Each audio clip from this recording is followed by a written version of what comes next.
자, 할렐루야. 예. 자, 오늘 20장의 내용이 상당히 중요합니다. 20장의 내용. 21장 오늘 20장 후반절에 가면 누가 태어납니까? 아비멜렉과 그의 아내와 여종을 치료하고 출산하게 했다. 이게 사인이죠. 손바닥만한 사인이고 21장으로 넘어가면 누가 태어나요? 이삭이 태어납니다. 그러니까 이삭이 태어나기 직전 상황인데 이 상황이 어떤 상황이냐면 20장의 내용은 엄청난 추락과 밑바닥까지 떨어지는 거예요. 그러니까 여러분 진짜는요, 진짜 간절하면 그 솔로몬의 재판에 진짜 엄마처럼 진짜 위급하고 급할 때는 나를 다 포기해버리는 거예요. 그리고 생명을 위해서만 뛰게 되죠. 그게 진짜 엄마예요. 가짜는 좀 어려워지면 불평 원망하다가 진짜 끝났다 싶으면 다 팽개쳐버리고 지만 살려고 그러잖아요. 인간이 그렇습니다.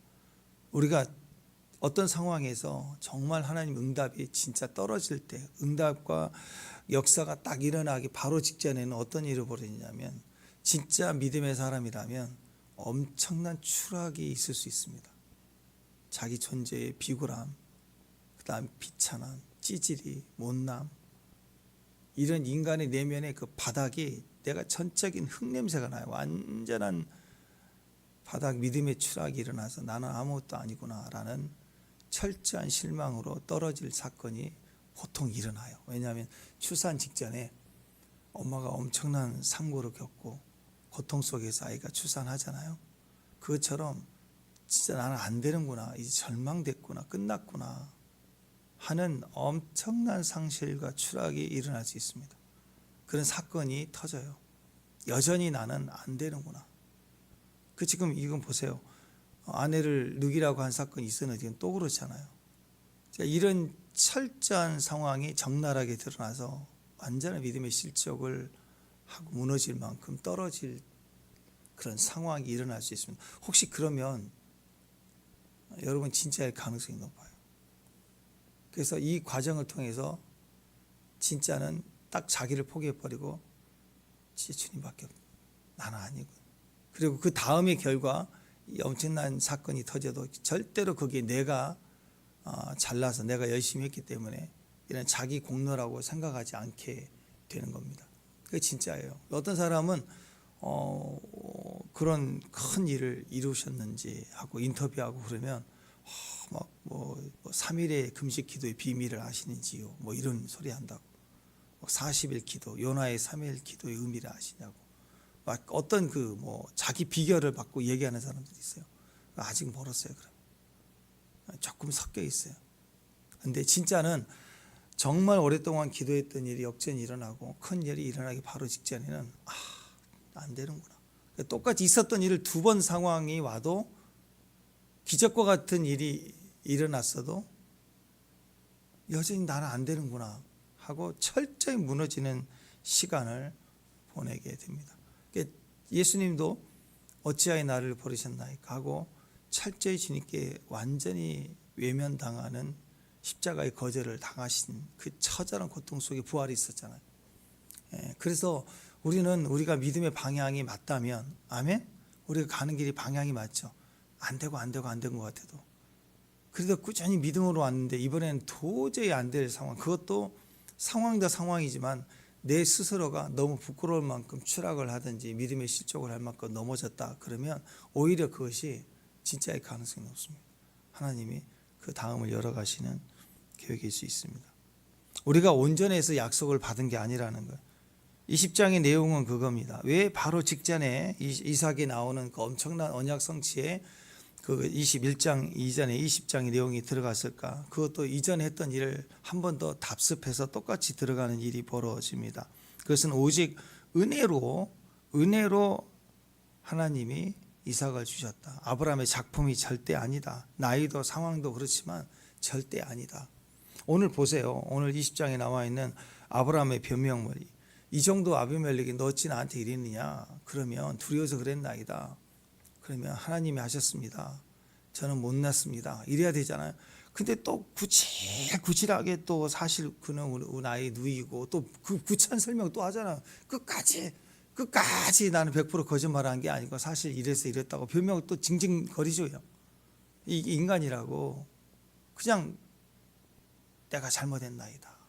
그럼 되잖아요. 근데 굳이 사실은 진짜 누이다, 두려웠다 그러면서 뭐 이복 동생인데 또 아내다 뭐 이런 얘기를 굳이 진짜 계속 그렇게 했다라는 거예요. 인간이 얼마 이 정도 되면 믿음의 조상이 아니죠. 뭘 상급을 줘요. 아이고 넌 한 바퀴 더 뺑뺑 돌아야 되겠다. 그래서 한 바퀴 더 돌아라, 다시 나가라. 뺑뺑 돌려야 되는데 하나님이 아니라는 거죠. 예. 보세요. 적나라하게 한번 좀 보십시다. 1절, 2절 보면 네게부 땅으로 옮겨가 그랬죠. 네게부 땅. 네게부 땅이 되게 웃긴 거예요. 막 치졸하고 비굴하고 치사하고 그래. 같은 남자로서 부끄러워요. 뭐 우리도 다 똑같지만. 여기가 네게부 사막이거든요. 가나안이 있으면 가나안 바로 밑에 네게부 사막이에요. 그 사막을 넘어가면 이집트예요. 애굽이라고. 근데 이집트가 그 당시에는 최고 문명권입니다. 가나안은 그냥 시골 찌질이고 시골촌이고 당시는 애굽이 최대 강대국이 문명이에요. 지금 애굽에 딱 그 난리 쳤잖아요. 근데 지금 가나안으로 가긴 가는데 어디냐면 그 네게부 땅에 있는 그 가나안이에요. 가나안은 가나안이에요. 그러니까 하나님 가나안 가라니까 가나안은 왔어요.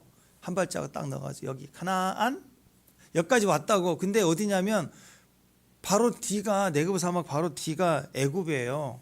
거기에 있는 가데스와 술 사이 그랄에 거주했대. 그랄 땅이 바로 거기입니다. 왜? 여차하면 튈라고. 여차하면 애굽으로 싹 가려고. 기근이 오고 또 그러면 싹 가려고. 가까운 곳에 갔다고. 가나안 가도 가까운 데가 국경선 가까이 있다고. 가나안은 하나님의 우리에게 주신 약속의 땅이죠. 지금 아브라함에게도 가나안을 가게 합니다. 근데 가나안 중에서 끝에 있는 그랄 땅에 머물렀어요. 칠라고. 그리고 이 그랄 땅에 이렇게 갔더니 거기에 누가 있냐면 블레셋 왕 아비멜렉인데 아비멜렉이 그 그랄 땅을 지배하고 있어요. 가나안 안에 있는 블레셋 나라의 그랄 땅에 들어갔단 말이에요. 그러니까 불안해요. 엄청 불안해요. 그러니까 여차하면 애굽으로 튀려고 하면서 거기서 그랄 땅에 들어가면서 아비멜렉이 불안한 거예요. 그러니까 이번에도 똑같아. 불안할 때는 꼭 누가 보이냐면 자기 아내가 예쁜 거예요. 아, 이 아내 때문에 내가 또 죽겠구나. 아니 아내 예쁜 거하고 자기 죽는 거하고 무슨 연관이 있어요. 그런데 그렇게 얘기를 하는 거예요. 상상이죠. 망상이죠. 너무 예뻐도 너무 예쁘니 나를 죽이고 내 아내를 가져가겠구나. 이걸 망상이라고 합니다. 어디 가면 사람들은 날 해코지할 것 같은 거예요. 두려울 것 같은 거예요. 내가 슈퍼에 물건 사러 가면 슈퍼에 들어가는 순간 폭탄이 터질 것 같은 거예요. 막 이런 망상이 있는 거예요. 내가 지하철을 타면 막 사고 날 것 같은 거예요. 이런 망상이 있는 거죠. 아내 때문에 내가 죽는구나. 자, 이런 면에서 보면 우리 교회는 얼마나 축복인지 몰라요. 우리 남자 입사람 이것 때문에 걱정할 사람이 아무도 없어요. 그죠? 네. 네. 할렐루야. 네. 자, 우리 남편 중에는 아내가 너무 예뻐서 누이라고 속일 사람은 하나도 없잖아요. 그죠? 네. 자기 아내 때문에 죽을 우리 형제님들은 하나도 없습니다. 자, 그런데 아내가 너무 예뻐서 자기가 죽을까봐 걱정되고 불안해서 뭐 새벽기도 안 나온 사람은 절대 없는데 혹시 그건 있어요. 나중에 아내가 나를 버릴까봐 걱정되시면 우리 남자한테 새벽기도 나와야 돼. 버릴 수도 있다.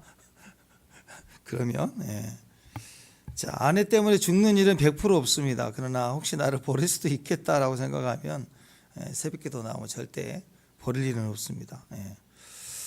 자, 21장에 아들 이삭이 나왔는데 이게 결국적으로 보면은 사라가 90세 또 아브라함 100세 이렇게 해서 낳잖아요. 그러니까 이건 시간적인 의미는 없어요. 우리가 100세의 아들을 낳고 그런 일이 어디가 있겠어요. 그러니까 이 사건이 우리에게 의미적 의미로는 메시지가 있는 사건이라고.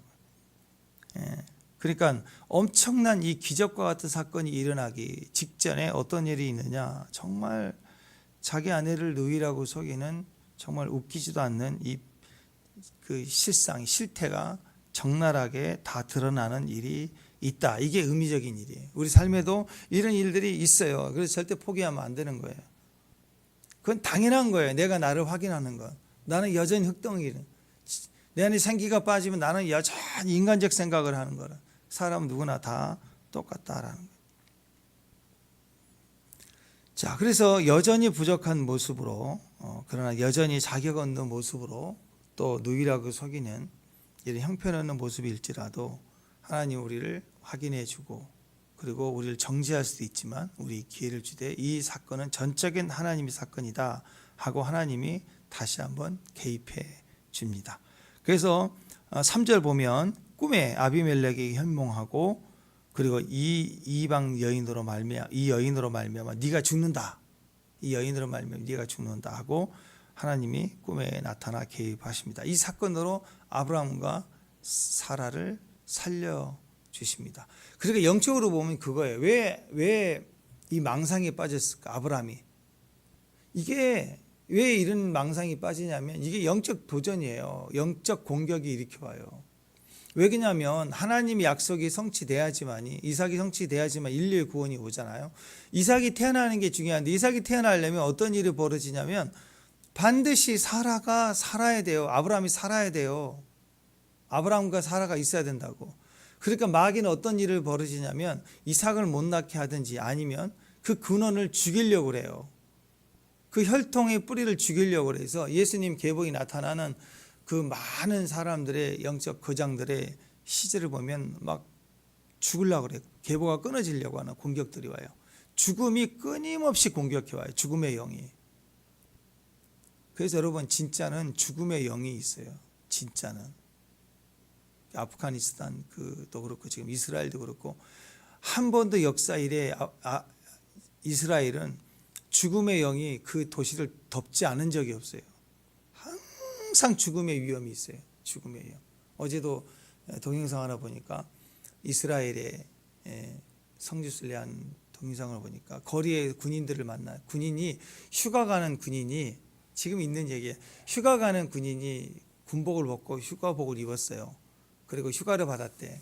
복무하다가 일주일 휴가를 받았다고 군인하고 버스를 기다리면서 얘기를 하는데, 그 군인이 총을 실탄을 다 가지고 휴가를 가요. 여차하면 뛰어들어야 되니까, 휴가 갔다가 이럴 수도 있으니까 지금 전시 상황이잖아요. 그러니까 지금 그래요. 그 군인이 휴가를 가도 휴가를 가지만 항상 경계태세를 해야 된다. 죽음의 위험과 두려움이 그 도시는 항상 피를 흘린 도시라고.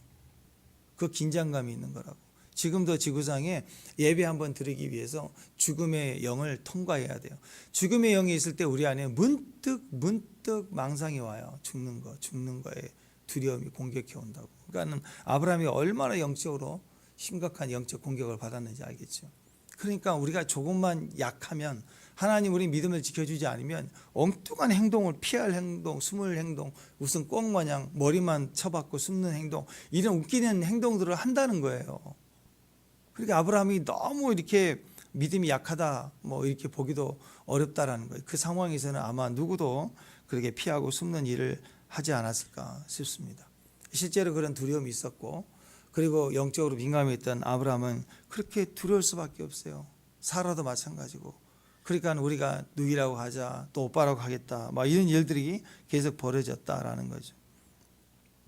자, 이런 상황에서 하나님이 드디어 개입을 또 하십니다.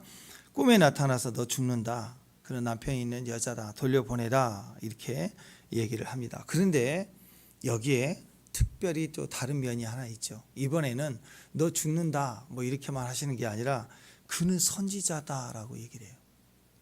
그는 선지자다. 그리고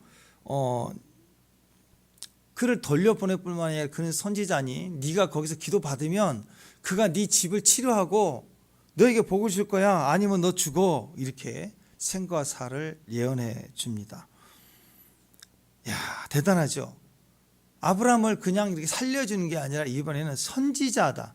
이런 논팽이 같은데 진짜 선지자다 그러면서 그가 기도해지면 이 재앙이 네 집에서 떠나가 하고 역할을 줘버렸어요. 그래서 하나님께서 이 사건을 통해서 지금 아브라함을 그 땅에서도 실제적으로 하나님으로 인해서 두려움을 주고 이겨내게 하는 정도가 아니라 아브라함을 실제로 거기서 예언적 하나님 역사를 일으키게 해서 아비멜렉이 무릎 꿇고 아브라함 복을 주고 그 집이 복을 받게 하는 일이 아브라함 통해서 일어나도록 하나님 또 하셨다는, 이게 달라졌다는 거예요. 자, 우리는 인간적인 생각으로 판단하는 정의, 공의, 불공평, 차별 이런 것으로 보면 정말 이 양다리 인생, 이거 자기 아내를 또 누기라고 그러고 또 예전에도 한번 살려줬더니 또 그러고, 그러면 하나님 이 정도는 좀 벌을 내려야 되지 않겠습니까? 적어도 복을 주시면 안 되죠. 아직 훈련도 안 됐는데 한 바퀴 뺑뺑 돌려야 되는 거 아닙니까? 이게 우리 인간적인 생각이라고. 근데 하나님은 그렇게 하지 아니하고 이방 왕에게 그는 선지자다, 너는 그를 통해서 복받아, 그러면 재앙도 멈춘다. 그래서 그는 대언하는 사람이니까 하나님, 나라는 하나님에게 쓰임받는 존재야, 너 함부로 하면 안 돼, 너는 그에게 복을 받아, 이렇게 얘기를 해 주셔서 높여 주셨다라는 거예요. 그러니까 하나님의 사람들은 여전히 흙이고 우리가 똑같아요. 비굴해요. 어리석고 바보 같고. 근데 하나님 사람이 하나님께 쓰임 받을 때는 달라요. 그래서 여러분, 우리가 우리 인생에 내세울 건 쓰임 받는 거예요. 열심히 시험 받아야 돼요. 쓰임 받는 걸 통해서 하나님 우리를 높여주지, 하나님께 기도해서 돈을 많이 벌고 또 성공해서 그걸로 인정받는 거 아니라고. 그건 무화과 잎처럼 금방 사라질 것들이에요. 영원하지 않는 것들이에요. 정말 세상에서 하나님 우리를 높여주실 때 하나님은 그 사람의 기도를 통해서 역사해 주셔요. 하나님이 그를 쓰실 때 우리가 높아지는 거예요. 그래서 여러분 주의를 해야 되는 거예요. 이게 전적으로 다 포함해서 은혜라고 얘기합니다. 은혜. 네. 우리가 그럴 때 있지 않습니까? 정말 내가 나를 보더라도 부족해요. 여전히 연약해요. 그렇게 기도 많이 하고 있는 건 아니, 힘들어서 주님 앞에 짜기만 한 것뿐인데 갑자기 하나님이 세워주고 높여주고 인정해 주시고 그럴 때가 너무 많다라는 거예요. 그걸 철저히 경험한 사람들은 그 은혜의 결과에 대해서 자신을 조금이라도 자랑하거나 내가 이렇게 한 거라고 얘기하지 않는다라는 거예요. 정말 그냥 하나님의 은혜예요. 전적인 하나님 은혜라고. 그러니까 12장에서도 아내를 누이라고 그랬던 장면하고 지금 달라요. 그때는 애굽이고 지금 여기 가나안인데 메시지가 다릅니다. 하나님은 가나안에서도 일하시고 애굽에서도 일하시고 온 땅의 역사는 하나님이신데 장소와 상관없이 아주 급한 상황에서는 우리를 구원해 주시고 개입하시는 엘샤다이 하나님이 맞아요. 그런데 오늘 20장에 누이라고 속인 이 사건에서 하나님은 전적인 은혜의 하나님으로 다시 한번 소개를 합니다. 우리를 더 높여주세요. 이 상황에서 야, 그래도 너 참 찌질하다, 이러시지도 않고 그냥 높여주시는 거예요. 꿈의 역사를 통해서 전부를 다 하나님이 통제하시고 우리에게 은혜를 더 주시는 분이시다. 그래서 아브라함이 이렇게 연약하고 부족하고 형편없음에도 불구하고 기다려주시고 세워주시고 선지자라고 해주시고 또 그를 통해서 은혜를 그 아비멜렉 왕에게 베풀게 하시고, 그래서 전적인 은혜, 풍성한 은혜가 풍성한 하나님이다. 우리를 그렇게 인도해 주신다. 그래서 우리가 내가 나로 막 철저히 실망할 때, 환경이 너무 커서 실망할 때 뭐 그럴 수 있어요. 그러나 가장 힘들 때가 뭐냐면 환경은 두 번째고, 야, 내가 이것밖에 안 되는구나 하고 내 자신에 대해서 믿음의 실족이 일어날 때가 있다고. 그래도 하나님은 그때는 은혜를 더 풍성히 주시는 분이세요. 그러니까 끝까지 하나님밖에 없어요, 우리가. 그러니까 은혜가 뭐예요? 사랑을 근거라고 하잖아요. 사랑을 사랑하기 때문에 은혜를 주는 거예요. 누구에게 은혜를 값없이 은혜를 베푼다는 것은 사랑의 이유로 베푸는 거지 아무런 이유 없이 그냥 은혜 이렇게 주지는 않잖아요. 그냥 이유가 없는 거예요. 사랑하는 거예요. 찬양 중에서도 왜 날 사랑하나, 왜 날 위해 갈보리 오르셨나 그렇잖아요. 불러도 그 이유 알아요? 왜 날 사랑하나, 이거 한 1000번 부르면 이유가 알까요? 한 일주일 부르면 이유 알아요? 이유 알아요? 몰라요, 우리는. 이유가 안 나와요. 그냥 사랑하는 거예요. 그런데 가짜는요, 정말 지겹도록 자격 이야기예요. 너 자격 있냐? 자격 있냐? 막 이런 얘기 한다고. 아니, 자격이 아니고 이유가 아니라 이유를 몰라요. 여러분, 자기 자녀를 사랑하는 거 이유 있어요? 물론 내가 시험도 잘 보고 엄마 말 잘 듣고 뭐 그럴 수도 있지만 꼭 그래서 사랑하나요? 그 반대로 내가 말 안 들으면 사랑 안 하나요? 아니죠. 예. 사랑하는 데는 이유가 없어요. 근데 정말 이 가짜는 세상은요, 지겹도록 물고 늘어지는 게 자격이에요, 자격.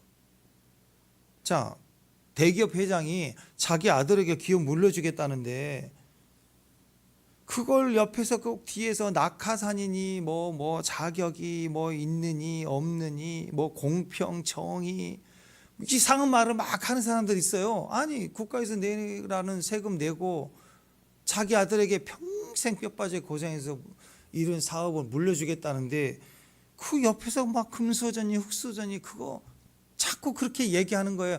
자기 아들에게 은혜로 주는 거, 은혜로 준다는데 그게 무슨 자격이 필요해요? 은혜로 주는데 그냥 사랑하니까 물려주는 건데, 아들이니까 은혜로 주는데, 근데 옆에서 뭐 공의, 차별, 뭐 금지. 그러니까 사람은, 이 가짜들은요, 은혜를 징글징글하게 은혜를 싫어해요. 은혜를. 그래서 교회가 이웃사랑을 이렇게 베풀기 시작하면요, 국가에서 복지로 하지 않는 사각지대까지 교회가 사실 더 하기 때문에 하는 건데, 은혜를 베푼 일, 진짜 선의를 가지고 은혜를 베풀면 그걸 곱게 안 봐요. 되게 싫어하고 또 무슨 비리가 있을 거라고 얘기하고, 그러니까 자기들이 가진 상상을 가지고 교회가 저 정도 할 거면 저 교회는 비리가 많을 거야, 저걸 조사해야 된다 하면서 막 난리를 치는 거예요. 그러니까 사람은, 가짜들은 항상 은혜를 싫어합니다. 그러나 진짜는 은혜가 이유가 되는 거예요. 왜 저렇게까지 사랑하지? 그러니까 자꾸 뒷구멍에서 자꾸 파들어가면서 뒤에서 뺑뺑 돌리면서 대놓고는 뭐라고, 너 자격 있냐? 자격 있니? 이걸 물려받을 자격 있니? 아니, 물려받을 무슨 자격이 필요해? 아들인데. 안 그래요? 아들인데. 아들이니까. 반대로 아들이 아니니까 자꾸 자격이. 아들이 아닌 사람들은요, 생존하려면, 그리고 그 자리 지키려면 어떻게, 뭐가 필요해요? 자격이 필요하죠. 아들이 아닌 사람은 자격이 필요해요. 그래서 무엇이 중요한디? 그러면 자격, 스펙, 성과 계속 노력해 가야 돼요. 그래서 자기들끼리는 경쟁하고 동등한 시험의 기회가 있어야 된다. 동등한 어떤 기회와 자격을 주어주는 게 맞다. 공채해야 된다. 막 싸우는 거예요. 이유가 뭐예요? 아들이 아니니까. 근데 회장 아들이 무슨 자격이 필요해요? 회장 아들이 경쟁이 필요 없죠. 아들인데 물려주는 게 맞지. 우리의 구원도 마찬가지입니다. 우리 중에 구원받을 만한 자격이 있어서 구원받은 사람 혹시 손 들어 보십시오. 없죠? 없어요. 하나님께 사랑받을 이유가 있는 사람 한 가지만. 새벽 예배 나오는 거. 웃기죠? 예, 없어요. 우리가 하나님의 자녀인데, 아멘? 근데 옆에서 자꾸 너 자격 있냐? 구원받을 자격 있냐? 자꾸 따지고 있다. 누구예요? 마귀가 그런 거예요. 마귀가. 저 사람은 아무리 봐도 구원받을 만한 이유가 없도다. 불공평하다. 얼마나 나쁜 짓을 했는데 아내를 2번이나 누이라고 팔아먹었다. 지 살라고. 자격으로는 절대로 구원받을 만한 사람이 없어요. 우리가. 아브라함도 그렇지만. 근데 은혜로 구원받아요. 그러니까 누가 억울해요? 마귀는 죽도록 억울한 거예요. 여러분 잘 때 마귀는 이를 씩씩 갈면서 임플란트 해야 돼요. 얼마나 갈았든지 입이 빠져갖고 지금 병원에 가야 된다고, 마귀는. 여러분 잠만 자도 돼요. 잠만 자도 시기하는 거예요, 마귀는. 그러니까 여러분 시기 난다고, 시기. 지금도 이스라엘이 하나님께 돌아오는데 우리 역할이 필요해요. 그러니까 지금 유대인들이, 여러분들은 이스라엘 가야 된다고, 우리가 이제 이스라엘 공항에 내리자마자 어떤 일이 벌어지냐? 여러분들 보면 이 동양인, 이 한국 사람을 보면 이스라엘 사람, 유대인들이 막 이를 빡빡 갈아야 돼. 시기해야 돼. 어째 그렇게 형통한가? 우리 교회 안에서도요, 어떤 분은 그냥 꾸준하게 바보같이 평범하게 신앙생활하는데 1년, 2년 지나오면 막 형통해져 있는 거예요. 어떤 사람은 금식하고 매달리고 영적전쟁 한다고 난리를 치는데도 계속 어렵고 그럼 어떤 일이 벌어질까요? 시기가 일어나겠죠. 그럴 때 어떤 일이 벌어져요? 하나님, 나는 억울한 것 같아요. 하나님 왜 나한테 이러시냐고 막. 근데 그게 은혜예요. 그게 은혜라고. 사람이 어려운 일 당하면 무너질 때 그러더라고. 하나님, 내가 뭘 잘못했어? 내가 도대체 얼마나 잘못했길래 나는 이 길을 이렇게 힘드냐고 그러더라고요. 사람이. 그런 마음이 나오더라고. 그리고 주변을 또 봐요. 주변을 보면서 쟤보단 내가 좀 낫지 않아요? 죄송합니다. 어떤 목사를 보고 지금 저 목사는 내가 보기 목사 같지도 않은데 저 사람은 잘 되는데 나는 왜 이러냐고. 그런 시간들이 온다고. 철저히 우리는 비굴해지고 바보같이 되는 거예요. 멍청해지기 시작합니다. 왜 그래요? 그도 나도 우리는 다 하나님 은혜로 되는 거예요. 그래서 자격 따지면 바보예요. 그 자격을 따지는 눈동자 하나가 딱 빠져버려야 돼요. 철저히 빠져요. 요만큼이라도 누구 비교되고 확인되고 하냐. 그런 그의 길을 가는 거고 우리는 우리의 길을 가는 거라고. 악인도 때에 맞춰서 쓰임 받잖아요. 다윗이 완성되니까 사울왕이 죽잖아요. 죽으라고 기도한 게 아니라 때가 되면 다 쓰임 받는 대로 그 역할하고 가는 거. 우리는 우리의 역할이 있어요. 그러니까 전적으로 알아야 돼. 하나님은 어떤 상황에서도 나를 은혜를 베푸시는 하나님이시, 은혜가 풍성한 하나님이신 것을 오늘 또 믿고 가는 거예요. 무너져도 비굴해져도 내 자신 자격 없는 진짜 치졸한 역할을 하고 뒤에서 징징거리고 울어도 하나님 나를 이렇게 사랑하시는구나. 옆에서 그런 모습을 가지면 내가 나를 포기할 만큼 정말 무너져 있을 때 그때 은혜로 쓰면요, 마귀는 그때 뒤집어져요. 마귀는 골 때리는 거라고. 골 깨지는 거예요. 마귀는 그때 무너지는 거예요. 쟤는 끝까지 믿는구나. 거기서 무너진다고. 자격 계속 떠들어대는데 그냥 믿어요. 믿는다는데 뭐 하나님 날 사랑하는 걸 믿는데. 아니 여러분 생각해보세요. 우리 옆집 아이가 자격이 있어요. 똑똑해요. 정말 동네에서 영재예요. 똑똑해요. 그래도 좀 미련하고 멍청해 보이고 고집스러운 내 아들한테 유산을 물려주지 똑똑한 자격 있는 옆집 애한테 유산을 물려주냐고. 누가. 평생 모은 재산을 똑똑하고 자격도 많은 옆집 애한테 주는 사람이 어디가 있어요. 맨날 늦잠 자고 말도 안 듣고 먹으라면 밥도 안 먹고 게으르고 맨날 핸드폰으로 싸워야 되고, 그리고 보면 또 거울 보면 또 나하고 똑같이 생겼어요. 나하고 닮았다. 고집도 세고. 그래도 그런 아들에게 뭘 주면 주지. 유산이다 그러면 거기다 주지. 옆집 1등 아들에게 주냐고요. 절대 그럴 수 없잖아요. 그래서 각 자격보다 더 중요한 게 관계라고요. 관계. 기도는 자격이 돼서 기도한 게 아니에요. 은혜를 받는 것도 자격이 돼서 받는 게 아니에요. 관계로 받는 거예요. 관계. 우리가 믿음이라는 믿음의 관계로 하나님 우리에게 주신 은혜로 말미암아 구원을 받았습니다. 아멘. 자녀가 됐죠. 이제는 자녀로서 나오라고요. 기도할 때마다. 믿음으로 주 앞에 구원을 받았으니 구원받은 자녀로서 이제는 자녀로서 기도하러 나오라고. 자녀로서 사는 거예요. 관계로. 좀 게을러도 돼요. 아들인데 뭐. 요한복음 1장 12절 영접하는 자 곧 그 이름을 믿는 자들에게는 하나님의 자녀가 되는 권세를 주셨으니, 믿는 자, 그 아들, 자녀가 되는 권세 영접했잖아요. 그러니까 그것 가지고 와야 돼요. 마귀는 끊임없이 맨날 정의, 공의, 차별, 막 금지 왜 그래요? 왜? 은혜를 모르니까. 자녀 관계가 아니라는 거예요. 그 생각해 보세요.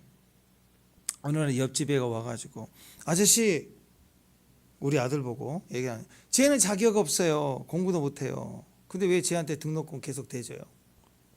나는 쟤보다 성적이 높아요. 저한테 제줘야죠. 그건 차별하는 거예요. 그럼 뭐라고 그래요? 아, 네 말이 맞구나. 그래요? 아, 저리 가. 저리 가. 그러잖아요. 아니, 쥐가 뭔데 왜 내 아들 성적이 비록 안 좋다고 그래도 내 아들보다 지가 성적 좋다고 앞에서 깝죽거려? 그냥 저리 가. 그러지 않겠어요? 기분 되게 나쁠 거 아니에요. 그래요. 마귀가요. 우리 보고 쟤는 기도도 안 해요. 새벽에 잠만 자요. 큐티도 안 해요. 대충 살아요. 자꾸 그러면 말이 맞아도 속상하죠. 더 속상해. 아버지는 이렇게 마귀한테 저리 가 그런다고. 정지하지 못하게 한다고. 하나님이 되게 기분 나빠하신다고. 마귀가 깐죽거릴수록. 그러니까 때로는 어쩔 수 없는 상황에 우리가 무너질 때 그때는 마귀는 정죄하거든요. 근데 마귀가 정죄할수록 사실은 주님이 되게 기분 나빠하시는 거예요. 그래서 마귀는 정죄할수록 망하게 돼 있어요. 듣기 싫어 저리 가 그런다고. 그러니까 우리는 그때 깨달아야 돼요. 그래도 하나님 나를 영원히 사랑하신다. 나는 은혜의 사람, 나는 이 은혜를 받았다. 그러니까 성도는요, 은혜가 모든 것의 기초고 은혜로 시작하는 거예요. 모든 것이 시작. 새벽도 은혜, 어려움도 은혜, 고난 당해도 은혜, 무너져도 은혜, 다 깨졌어도 이제는 죽었다 싶을 때도 은혜로 사는 거예요. 오늘 아브라함이 기도해서 살았나요?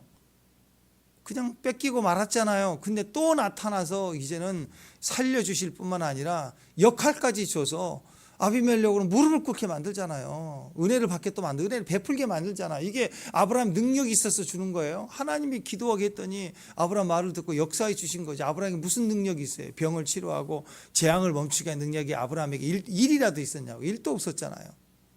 그냥 하라고 했더니 아브라함에게 가서 네가 기도하라. 아브라함 말도 안 했어요. 아비멜렉이 다 듣고 와가지고 당신은 선지자라고 얘기해주고 우리 재앙을 멈추게 기도해달라고 하고 기도 받으러 오게 만들잖아요.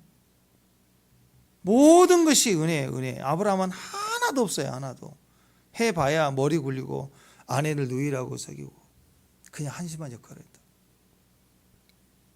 은혜를 잊어버리니까 자꾸 딴짓했던 거예요. 그러니까 우리는 철저히 은혜로 해석해 가야 돼요.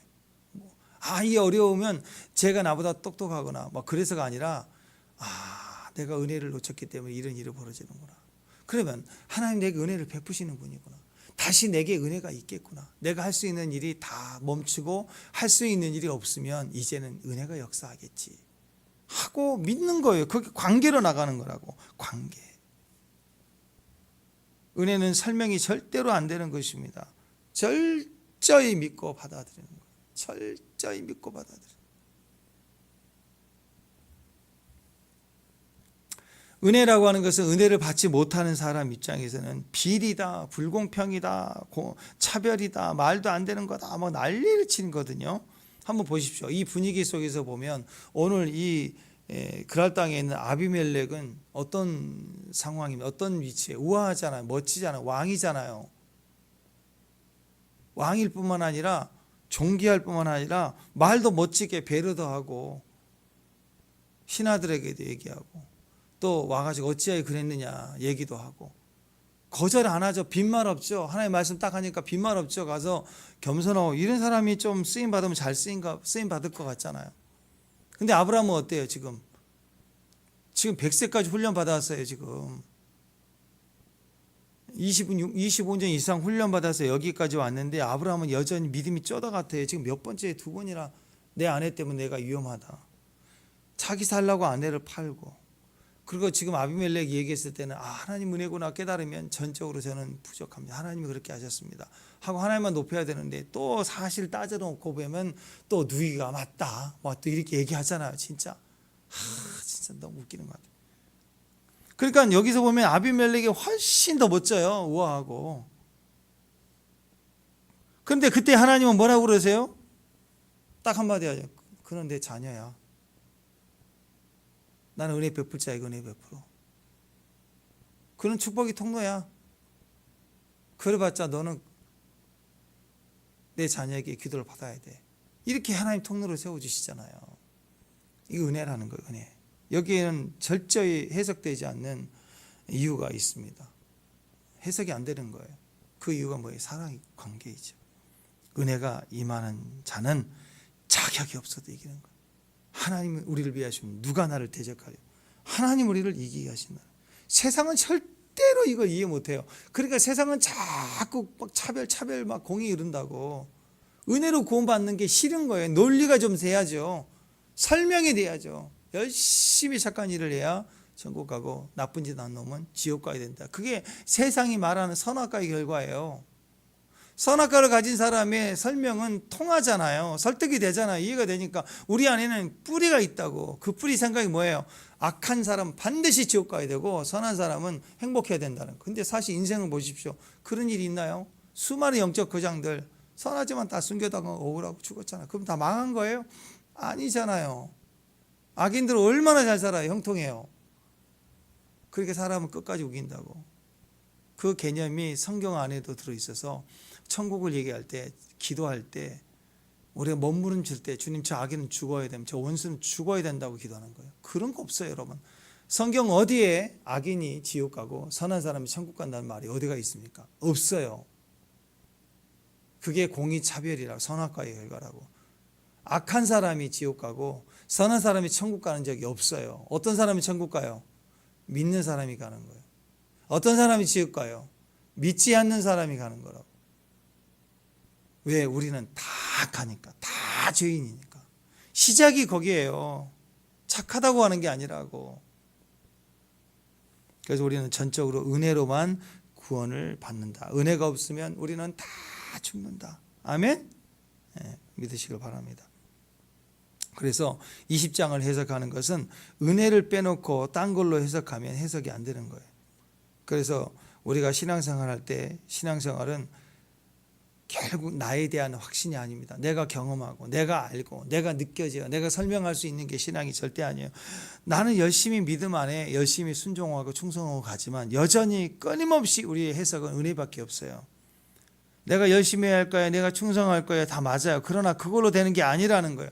전적인 은혜로만 된다. 은혜로만 느낄 수 있다. 은혜로만 갈 수 있다라는 거. 그걸 우리는 꼭 기억해야 됩니다.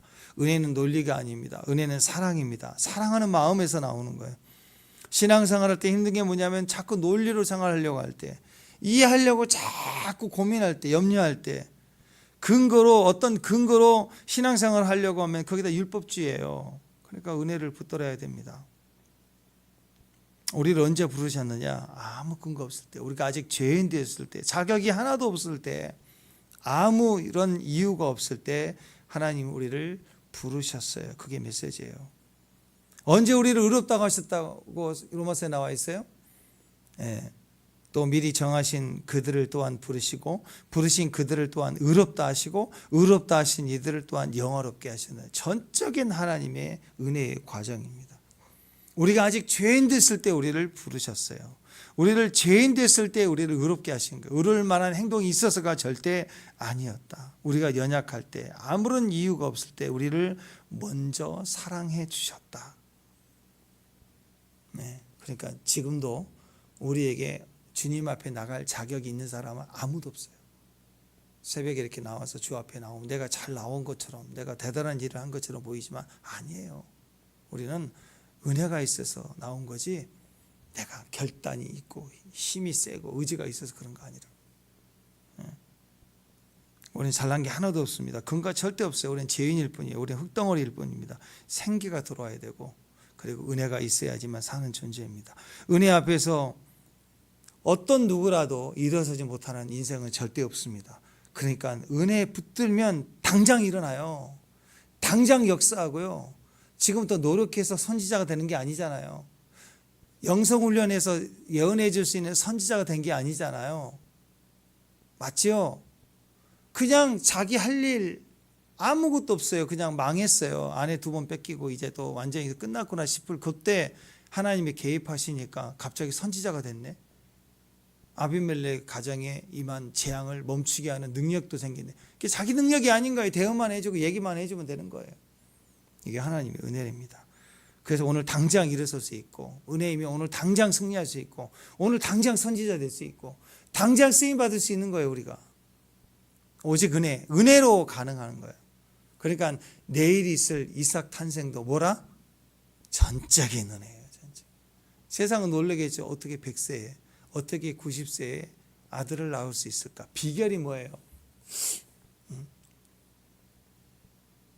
70대 할아버지가 몸을 엄청 운동해 갖고 염색하고 이랬더니 50대로 보이는데 피부 나이도 그렇고 막 근육이 탄탄한 할아버지. 그러면 그걸 기적이라고 그래요? 사람들 와서 뭐라고 그래요? 비결이 뭐예요? 그래서 그러면 운동을 하고 뭐 이 얘기 나오고 뭘 먹으라 얘기 나올 거 아니에요. 근데 어떻게 90세 할머니가 애를 낳아요, 이삭을.